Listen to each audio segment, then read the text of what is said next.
En équilibre sur un clou de soulier et le corps collé à la paroi, il se concentre pour tenir. Il sentit tout à coup que sa jambe était prise d'un tremblement de fatigue. Il fit un brusque mouvement pour retrouver la prise d'une main, mais déjà, il basculait.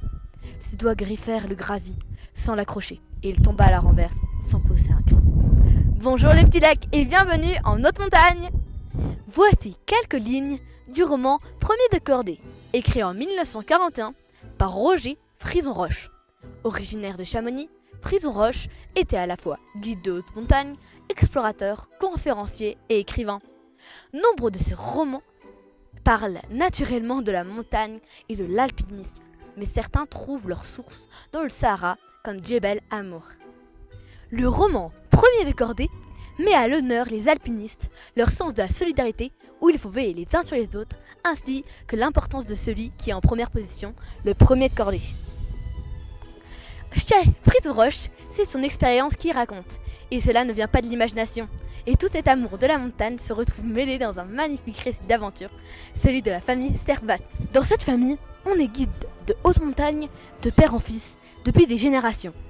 Jean est l'un des meilleurs guides de Chamonix, mais il sait combien la montagne peut être dangereuse et il rêve d'un autre avenir pour son fils Pierre. Mais Jean meurt dans la montagne à cause de l'imprudence d'un touriste. Pierre participe alors à l'expédition chargée de redescendre le corps dans la vallée et fait une mauvaise chute. Mais la chute a laissé des séquelles. Jean découvre le vertige et ses angoisses. Pourtant, sa décision est prise. Il sera guide comme son père. Heureusement, les autres guides vont l'aider pour surmonter sa peur. À travers la vie de la famille Servetaz, vous découvrirez la vie des montagnards, leur amour pour leur métier et leur si belle montagne malgré le danger omniprésent. Si Premier de cordée est un livre magnifique et émouvant, sa lecture est difficile pour des jeunes lecteurs. Mais depuis 2017, Premier de cordée a été adapté en BD pour notre plus grand plaisir. Non seulement l'histoire est très bien respectée, mais en plus les dessins sont absolument magnifiques.